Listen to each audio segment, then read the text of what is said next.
إمتى نغيّر خطة الإنتاج، وإمتى ما أقدرش إن أنا أغيّر خطة الإنتاج؟ أحيانًا وإحنا شغالين في خطة الإنتاج اللي إحنا عاملينها بنحتاج إن إحنا نغيّر، يمكن يحصل مشكلة في طلب العميل، مشكلة في خط الإنتاج، خامة بتتأخر، فمحتاج إن إحنا نغيّر خطة الإنتاج. وإحنا شغالين بنقسّم الخطة اللي أنا حاططها، أنا عندي خطة إنتاج مثلًا ل3 شهور، فالخطة الإنتاج دي أنا باقسّمها لفترات، في فترة باقول عليها الfrozen zone. frozen zone دي يعني فترة جامدة، ويعني متجمدة، ما أقدرش إن أنا أغيّر فيها. وفي فترة بعد كده اسمها slushy zone. slushy دي يعني ممكن نقول 50، 50. slushy ده اللي هو مثلًا ممكن يكون تلج لسه ما تلّجش أوي، فتلاقي فيه زي مجروش كده، فيبقى ده بنقول عليه slushy zone. إن أنا ممكن أقدر أغيّر بس ب باشتراطات معيّنة. وفي فترة اسمها الliquid zone.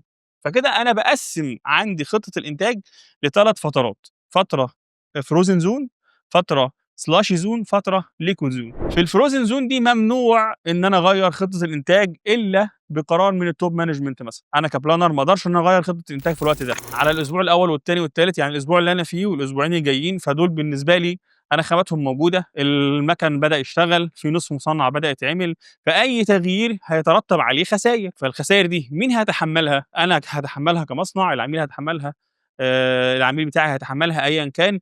لكن القرار هنا بيبقى قرار إيه؟ قرار top management، مش قرار الplanner خالص. في المرحلة اللي بعد كده، الأسبوع بقى الرابع مثلًا والخامس والسادس والسابع، دول كده لسه فترات جاية بعد الfrozen zone. في الفترة دي الslushy دي أبدأ ممكن أغيّر، لو العميل حَب يغيّر تغيير، ولكن تغيير مشروط وبحدود، وده بيبقى ده قراري أنا كplanner، هاقدر أغيّر والّا لأ.